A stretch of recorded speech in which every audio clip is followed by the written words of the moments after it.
Total preparation Lucknow के online study programme में आप सबका स्वागत है। साप्ताहिक करंट अफेयर्स श्रृंखला के इस वीडियो में हम आपके लिए लेकर आए हैं 11 जुलाई से 17 जुलाई तक के अति महत्वपूर्ण करंट अफेयर्स प्रश्नोत्तर। वीडियो को शुरू करने से पहले यदि आपने अभी तक हमारे चैनल को सब्सक्राइब नहीं किया तो कृपया चैनल को सब्सक्राइब करना और वीडियो को लाइक और शेयर करना न भूलें। चलिए शुरू करते हैं साप्ताहिक करंट अफेयर्स। हमारा पहला प्रश्न है, हाल ही में सुर्खियों में रहा भाषण 4 द्वीप किस देश में स्थित है? इसका सही उत्तर है बांग्लादेश। कोविड-19 के कारण बांग्लादेश अप्रैल 2020 के बाद भाषण 4 द्वीप पर बसे रोहिंग्याओं की समस्याओं पर कार्य नहीं कर सका। भाषण 4 द्वीप दक्षिण पूर्वी बांग्लादेश के हटिया द्वीप से 30 किलोमीटर पूर्व में स्थित एक निर्जन द्वीप है। इस द्वीप का निर्माण लगभग 2 दशक पूर्व मेघना नदी के मुहाने पर हिमालयी गाद से हुआ था। बांग्लादेश में रह रहे हजारों रोहिंग्या शरणार्थियों ने इस द्वीप में बसने के लिए सहमति प्रकट की थी। इस द्वीप में बांग्लादेश की सरकार ने आश्रयन परियोजना आश्रयन 3 के अंतर्गत लगभग 2300 करोड़ टका की लागत से 1 लाख रोहिंग्या शरणार्थियों को बसाने के लिए घर बनवाए हैं। ध्यातव्य है कि बांग्लादेश में कॉक्स बाजार में बने शरणार्थी शिविरों से भागने की कोशिश कर रहे 300 से अधिक रोहिंग्या शरणार्थियों को नावों द्वारा बचाया गया था, जिसके बाद उन्हें अप्रैल 2020 में भाषण 4 द्वीप पर भेजा गया था। भाषण 4 द्वीप को ठेंगार 4 द्वीप या चारपिया के नाम से भी जाना जाता है। यह द्वीप 40 वर्ग किलोमीटर क्षेत्र में फैला हुआ है तथा बाढ़, कटाव एवं चक्रवात के कारण पारिस्थितिक रूप से अति संवेदनशील क्षेत्र के अंतर्गत आता है। तथापि बांग्लादेश सरकार ने चक्रवातों एवं ज्वार भाटा से बचने के लिए इस द्वीप के चारों ओर 3 मीटर ऊंचा तटबंध बनाया है। जून 2015 में बांग्लादेशी सरकार ने इस द्वीप पर रोहिंग्या शरणार्थियों के लिए निवास स्थान का प्रस्ताव दिया था, जिसको संयुक्त राष्ट्र शरणार्थी एजेंसी द्वारा तार्किक रूप से चुनौतीपूर्ण के रूप में रेखांकित किया गया था। हमारा दूसरा प्रश्न है, हाल ही में किस राज्य सरकार ने आदिवासी समुदायों के संवैधानिक अधिकारों की रक्षा के लिए एक आयोग का गठन किया है? इसका सही उत्तर है गुजरात। गुजरात सरकार ने हाल ही में गिर, बरदा और आलेच जंगलों के क्षेत्रों में रहने वाले 3 आदिवासी समुदायों के मध्य लाभार्थियों को तय करने के लिए 5 सदस्यीय आयोग का गठन किया है। आयोग में उच्च न्यायालय के एक सेवानिवृत्त न्यायाधीश, जिला न्यायालय के 2 सेवानिवृत्त न्यायाधीश, वन विभाग के एक सेवानिवृत्त अधिकारी और एक सेवानिवृत्त अतिरिक्त कलेक्टर शामिल होंगे। इसका उद्देश्य गलत व्यक्तियों को आदिवासियों को मिलने वाले लाभ लेने से रोकना और उनके अधिकारों की रक्षा करना है। हमारा अगला प्रश्न है, हाल ही में किस केंद्रीय मंत्रालय ने असीम पोर्टल लॉन्च किया है? इसका सही उत्तर है कौशल विकास एवं उद्यमिता मंत्रालय। 10 जुलाई 2020 को कौशल विकास एवं उद्यमिता मंत्रालय ने विभिन्न क्षेत्रों में कुशल कर्मचारियों की मांग और आपूर्ति के बीच की खाई पाटने के लिए AI आधारित असीम डिजिटल पोर्टल लॉन्च किया। यह पोर्टल क्षेत्रों और स्थानीय उद्योगों की मांगों के अनुरूप श्रमिकों के ब्यौरे इकट्ठा करेगा। भारत में विभिन्न राज्यों से अपने घरों को लौटे श्रमिकों तथा वंदे भारत मिशन के अंतर्गत स्वदेश लौटे भारतीय नागरिकों को, ऐसे नागरिकों को जिन्होंने कौशल कार्ड में पंजीकरण कराया है, असीम पोर्टल के साथ एकीकृत किया गया है। असीम पोर्टल का पूर्ण रूप आत्मनिर्भर कुशल कर्मचारी नियोक्ता मानचित्रण अर्थात आत्मनिर्भर स्किल्ड एम्प्लॉयर मैपिंग है। असीम पोर्टल, जो मोबाइल ऐप के रूप में भी उपलब्ध है, को बंगलुरु स्थित कंपनी बेटर प्लेस के सहयोग से राष्ट्रीय कौशल विकास निगम अर्थात नेशनल स्किल डेवलपमेंट कॉरपोरेशन द्वारा विकसित एवं प्रबंधित किया गया है। असीम पोर्टल का उद्देश्य इस पर उपलब्ध डेटा का विश्लेषण करके नीति निर्धारण में सहायता प्रदान करना है। इस पोर्टल में 3 IT आधारित इंटरफेस हैं, जो इस प्रकार है: नियोक्ता पोर्टल, नियोक्ता ऑनबोर्डिंग, डिमांड एग्रीगेशन, उम्मीदवार का चयन, डैशबोर्ड, रिपोर्ट, रुझान विश्लेषण एवं अंतर को प्रमुखता से दिखाना। और तीसरा इंटरफेस है उम्मीदवार आवेदन, उम्मीदवार का प्रोफाइल बनाना और ट्रैक करना, नौकरी का सुझाव देना। असीम पोर्टल एनएसडीसी और इससे संबंधित क्षेत्रीय कौशल परिषदों अर्थात सेक्टर स्किल काउंसिल्स को रियल टाइम डेटा एनालिटिक्स प्रदान करने में सहायता करेगा। इस पोर्टल के माध्यम से कुशल कर्मचारियों को आजीविका के अवसर तलाशने, बाजार में मांग आपूर्ति के अंतर को कम करने और नियोक्ताओं को कुशल कर्मचारी खोजने में मदद करने के मामले में सूचना प्रवाह की स्थिति को बेहतर बनाने के लिए आरंभ किया गया है। हमारा अगला प्रश्न है, हाल ही में किस वैश्विक संगठन ने हेलेन क्लार्क और एलन जॉनसन सरलीफ की अध्यक्षता में अपनी कोविड-19 रणनीति की समीक्षा के लिए एक स्वतंत्र पैनल का गठन किया है? इसका सही उत्तर है विश्व स्वास्थ्य संगठन अर्थात WHO। विश्व स्वास्थ्य संगठन ने कोरोना से निपटने के तौर तरीकों और सरकारों की प्रतिक्रिया की समीक्षा के लिए एक स्वतंत्र समिति का गठन किया है। यह कदम अमेरिकी राष्ट्रपति डोनाल्ड ट्रंप की प्रतिक्रिया के बाद उठाया गया है, जिन्होंने कोरोना को लेकर संगठन की कड़ी आलोचना की थी और संगठन पर चीन की कठपुतली की तरह काम करने का आरोप लगाया था। न्यूजीलैंड की पूर्व प्रधानमंत्री हेलेन क्लार्क और लाइबेरिया के पूर्व राष्ट्रपति एलन जॉनसन सरलीफ इस समिति के संयुक्त अध्यक्ष होंगे और अन्य सदस्यों का चयन करेंगे। यह समिति नवंबर में स्वास्थ्य मंत्रियों की वार्षिक बैठक में अपनी अंतरिम रिपोर्ट पेश करेगी। अगले वर्ष मई में अपनी अंतिम रिपोर्ट प्रस्तुत करेगी। विश्व स्वास्थ्य संगठन के महानिदेशक टेड्रोस एधेनॉम घेब्रेयेसस ने कहा है कि इस महामारी का व्यापक मूल्यांकन किया जाना जरूरी है। ध्यातव्य है कि कोरोना वायरस से विश्व भर में 1,20,00,000 से अधिक लोग संक्रमित हुए हैं और 5,48,000 से अधिक लोगों की मृत्यु हो चुकी है और यह सिलसिला अभी जारी है। हमारा अगला प्रश्न है, हाल ही में दुधवा टाइगर रिजर्व में वन विशेषज्ञों द्वारा किस एक दुर्लभ ऑर्किड प्रजाति की पुनः खोज की गई है? इसका सही उत्तर है यूलोफिया ओब्टुसा। दुधवा टाइगर रिजर्व में नियमित निरीक्षण के दौरान वन विशेषज्ञों द्वारा एक दुर्लभ ऑर्किड प्रजाति यूलोफिया ओब्ट्यूसा की पुनः खोज की गई है। इंग्लैंड के क्यू हर्बेरियम में प्रलेखित तथ्यों के अनुसार भारत में इस प्रजाति की खोज वर्ष 1902 में उत्तर प्रदेश के पीलीभीत से की गई थी। इस ऑर्किड प्रजाति को ग्राउंड ऑर्किड के नाम से भी जाना जाता है। इस प्रजाति को मूलतः 19वीं शताब्दी में उत्तराखंड में खोजा गया था। इसे गंगा के मैदानों से वनस्पति विज्ञानियों द्वारा एकत्र किया गया था। इस प्रजाति को वर्ष 2008 में बांग्लादेश में पहली बार खोजा गया था। ऑर्किड की इस प्रजाति को IUCN की रेड लिस्ट में गंभीर रूप से संकटग्रस्त अर्थात क्रिटिकली एंडेंजर्ड श्रेणी में सूचीबद्ध किया गया है। ध्यातव्य है कि हाल ही में केरल का Jawaharlal Nehru tropical botanical garden and research institute एक और सेलिब्रिटी ऑर्किड के रूप में प्रसिद्ध टाइगर ऑर्किड के खिलने के कारण आगंतुकों के लिए आकर्षण का केंद्र बना हुआ है। टाइगर ऑर्किड का वैज्ञानिक नाम ग्रामाटोफाइलम स्पेसियोसम है। इसे विशाल ऑर्किड, गन्ना ऑर्किड या ऑर्किड की रानी भी कहा जाता है। यह न्यू गिनी, इंडोनेशिया, मलेशिया और फिलीपींस की मूल प्रजाति है तथा अपने विशाल आकार एवं टाइगर की त्वचा की तरह दिखने के कारण प्रसिद्ध है। इसे Guinness book of world records में दुनिया के सबसे ऊंचे ऑर्किड के रूप में सूचीबद्ध किया गया है, जहां इसकी ऊंचाई 7.62 मीटर अर्थात 25 फीट तक दर्ज की गई है।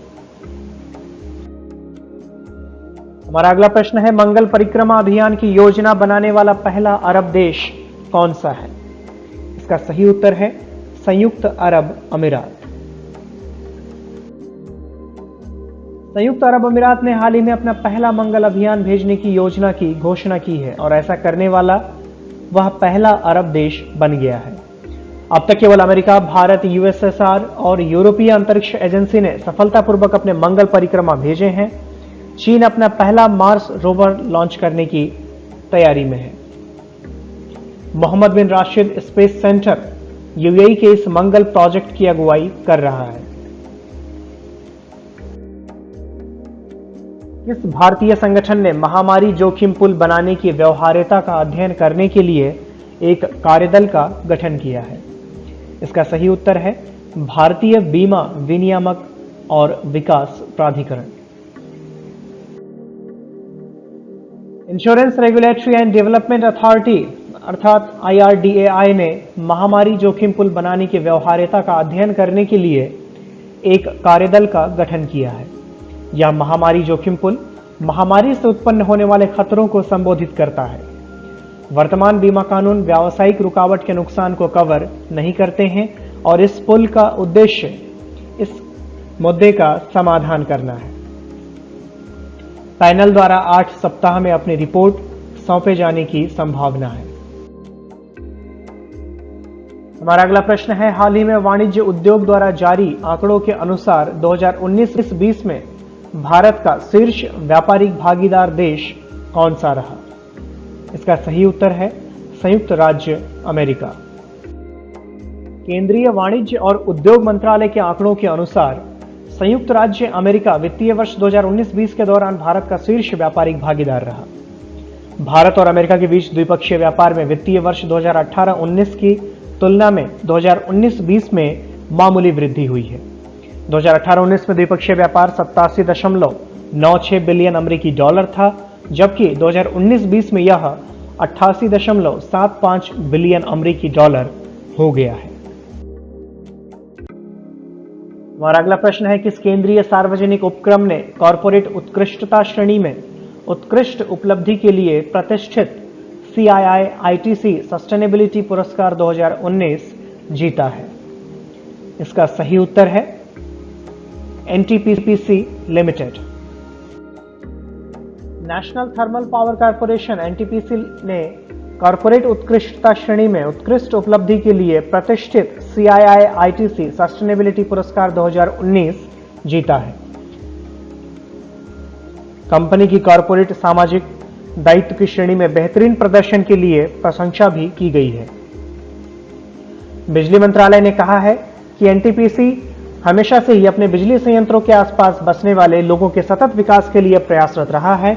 NTPC अपने प्रमुख CSR अर्थात नैगमिक सामाजिक उत्तरदायित्व कार्यक्रम बालिका सशक्तिकरण मिशन के अंतर्गत स्कूल जाने वाली लड़कियों को उनके समग्र विकास में सहायता के लिए अपने पावर स्टेशनों के आसपास के क्षेत्र में 4 सप्ताह के आवासीय कार्यक्रम चलाता है। NTPC ने एक ऐसी श्रम सूचना प्रबंधन प्रणाली भी आरंभ की है जिसके माध्यम से ठेका मजदूरों को परियोजना स्थल पर ही महीने के अंतिम दिन वेतन का भुगतान किया जाता है। ध्यातव्य है कि 62,110 मेगावाट की कुल स्थापित क्षमता के साथ NTPC समूह के पास 70 पावर स्टेशन हैं, जिनमें 24 कोयला, 7 संयुक्त चक्र गैस तरल ईंधन, 1 हाइड्रो, 25 सहायक एवं जेवी पावर स्टेशनों के साथ 13 नवीकरणीय स्टेशन शामिल हैं।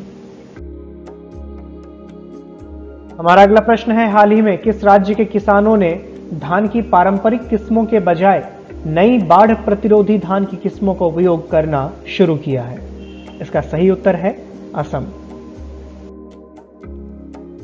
हाल ही में असम के गोलाघाट जिले के किसानों ने धान की पारंपरिक किस्मों के बजाय नई बाढ़ प्रतिरोधी धान अर्थात फ्लड रेजिस्टेंट पैडी की किस्मों का उपयोग करना आरंभ किया है। असम के बाढ़ प्रभावित क्षेत्रों में किसान वर्ष 2009 से भारतीय कृषि अनुसंधान परिषद अर्थात Indian council of agricultural research और मनीला फिलीपींस स्थित अंतर्राष्ट्रीय चावल अनुसंधान संस्थान अर्थात इंटरनेशनल राइस रिसर्च इंस्टीट्यूट द्वारा विकसित जल प्रतिरोधी धान की प्रजाति स्वर्ण सब 1 की रोपाई कर रहे हैं, परंतु किसानों द्वारा धान की पारंपरिक किस्मों के बजाय नई बाढ़ प्रतिरोधी किस्मों को अपनाने की प्रक्रिया बहुत धीमी रही है। ध्यातव्य है कि रंजित सब 1 सहित धान की अन्य बाढ़ प्रतिरोधी किस्मों का प्रयोग वर्ष 2018 में पुनः आरंभ किया गया था। बाढ़ प्रतिरोधी धान की प्रजातियों रंजीत सब 1, स्वर्ण सब 1, एवं बहादुर सबवन का उपयोग असम में ब्रह्मपुत्र नदी के पश्चिम क्षेत्र के लगभग 60% किसानों द्वारा किया जा रहा है। बाढ़ प्रतिरोधी धान की किस्मों में 2 सप्ताह तक जलमग्नता के बावजूद पुनः पनपने की क्षमता होती है और ये भारी बाढ़ में भी क्षतिग्रस्त नहीं होती हैं, जबकि पारंपरिक किस्में भारी बाढ़ में क्षतिग्रस्त हो जाती हैं। इन नई प्रजातियों में औसतन 5 टन प्रति हेक्टेयर तक उपज की क्षमता होती है।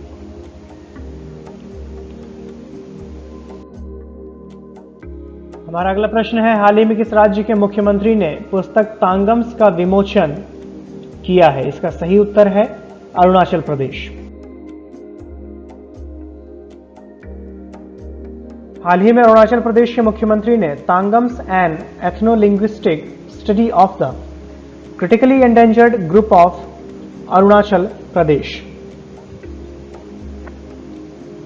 नामक पुस्तक जारी की है। यह पुस्तक तांगम समुदाय की भावी पीढ़ियों का मार्गदर्शन करेगी। तांगम अरुणाचल प्रदेश का एक छोटा सा 253 तांगम भाषी लोगों का गांव है। तांगम अरुणाचल प्रदेश के जनजातियों के भीतर एक अल्प ज्ञात समुदाय है। ये अरुणाचल प्रदेश के ऊपरी सियांग जिले के पेंडम सर्किल में कुगिंग के आवास में रहते हैं। भाषा की हानि सांस्कृतिक क्षरण अर्थात कल्चरल इरोजन का कारण है। तांगम समुदाय में अब 253 लोग ही बचे हैं जो तांगम भाषा का प्रयोग करते हैं, जो कि चिंता का विषय है। यूनेस्को के world Atlas of endangered languages 2009 के अनुसार तांगम एक मौखिक भाषा है जो तिब्बती बर्मन भाषा परिवार के अंतर्गत तानी समूह से संबंधित है। इसे यूनेस्को के world Atlas of endangered language में गंभीर रूप से लुप्तप्राय श्रेणी में सूचीबद्ध किया गया है। हमारा अगला प्रश्न है, शुद्ध शून्य कार्बन उत्सर्जन प्राप्त करने के लिए भारतीय रेल द्वारा निर्धारित वर्ष कौन सा है?